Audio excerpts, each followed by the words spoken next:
جیسے سورج غروب ہونے والا ہوتا ہے تو کسان نظر سورج پر رکھتا ہے اور جلدی جلدی کام نپٹانے کی کوشش کرتا ہے. اس کو یاد ہے یہ بات, اس کے ذہن میں یہ بات کہ آج کا سورج غروب ہونے سے پہلے پہلے میں نے اپنے کام کو مکمل کر دینا ہے, تاکہ کل کا سورج طلوع ہونے کے بعد میں نے پھر بیج بو کر کے آگے کا کام کرنا ہے. میرے آقا صلی اللہ علیہ وسلم کے دیوانوں, وہ کسان اگر یہ سورج غروب ہوتے ہوتے مر گیا تو کل اس کا کام کوئی اور کر جائے گا. اس کا بیٹا بیج بوئے گا, اس کی بہو بیج بوئے گی, اس کی بیج بوئے گی, اس کے رشتہ دار بیج بوئیں گے. لیکن یاد رکھنا, اگر دنیا کے اندر ہماری زندگی کا سورج غروب ہو گیا تو پھر نیکیوں کا بیج ہماری جگہ کوئی نہیں بو سکتا.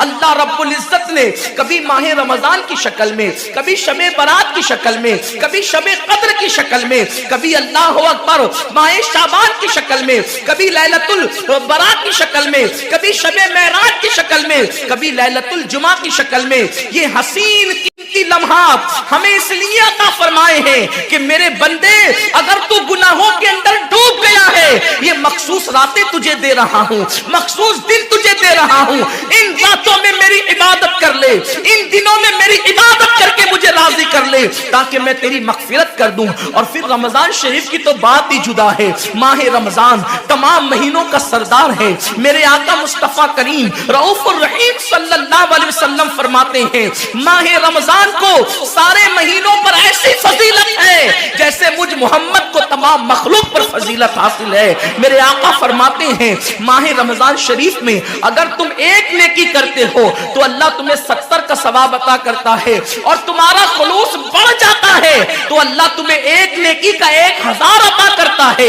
اخلاص اور بڑھتا ہے تو اللہ ایک نیکی پر تمہیں بے حساب ثواب عطا کرتا ہے, اس کا کوئی حساب ہی نہیں ہوتا.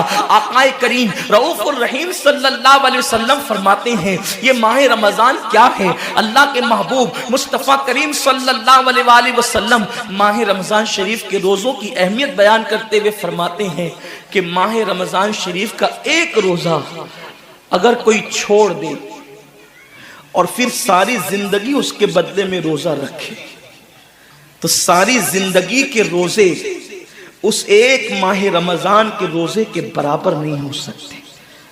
یہ ماہ رمضان شریف کے روزے کو فضیلت حاصل ہے, اور اللہ کے حبیب صلی اللہ علیہ وسلم فرماتے ہیں جو ماہ رمضان شریف میں عبادت کر کے اپنی بخشش نہیں کروا سکتا, اپنی مغفرت نہیں کروا سکتا, پھر اس کو کبھی موقع نہیں ملتا کہ وہ اپنی مغفرت کا سامان کرے.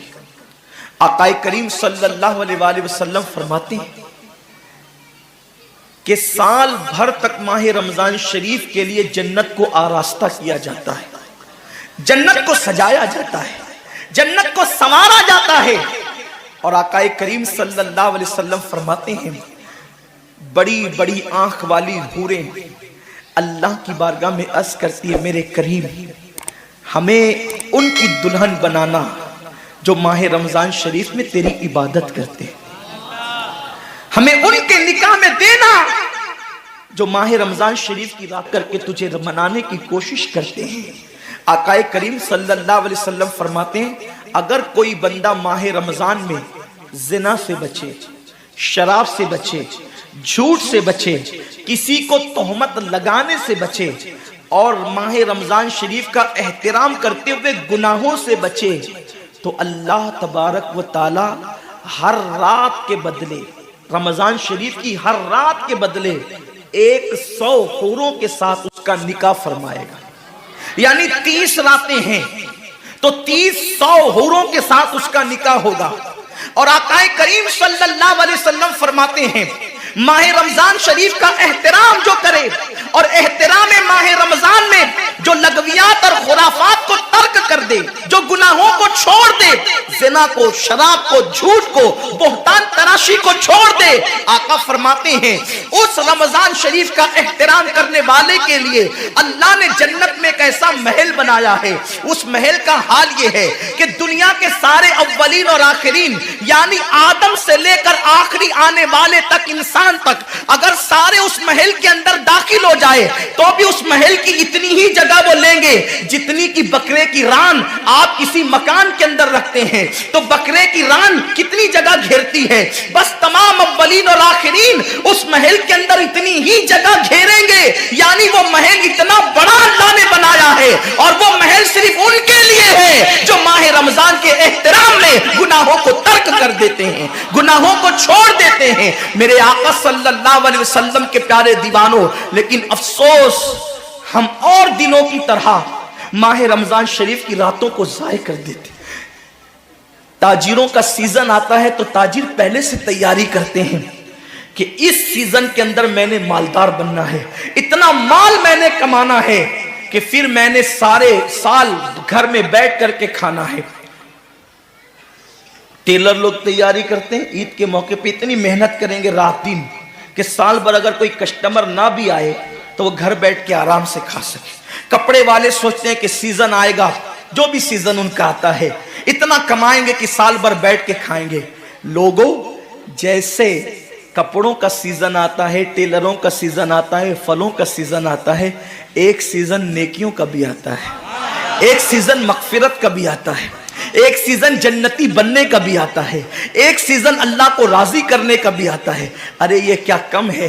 میرے رسول سچے نبی صادق و مصدوق نبی نے فرمایا ماہ رمضان کی ہر رات اللہ پہلے آسمان پہ تجلی کرتا ہے اور اللہ اپنے بندے سے پکار پکار کر غروب آفتاب سے لے کر صبح صادق طلوع ہونے تک کہتا ہے میرے بندے اگر تو گنہگار ہے تو مجھ سے معافی تاکہ میں تیری مغفرت کر دوں, میں تجھے جنت کا پروانہ عطا کر دوں. اگر تو غریب ہے تو مجھ سے دولت مانگ تاکہ میں تجھے دولت عطا کر دوں. اگر تو نعمت سے محروم ہے تو نعمت مانگ تاکہ میں تجھے نعمت عطا کر دوں. یہی وجہ تو ہے حضرات صحابہ کرام جب رمضان شریف آتا تو وہ ایسے تیاریاں کرتے تھے جیسے ہم اپنے گھروں کی شادیوں کی تیاری کرتے ہیں. صحابہ اتنے مصروف ہو جاتے رمضان شریف کی تیاریوں میں. اور کیسی تیاری کرتے؟ ہم بھی رمضان شریف کی تیاری کرتے ہیں. ہماری تیاری کیا ہے؟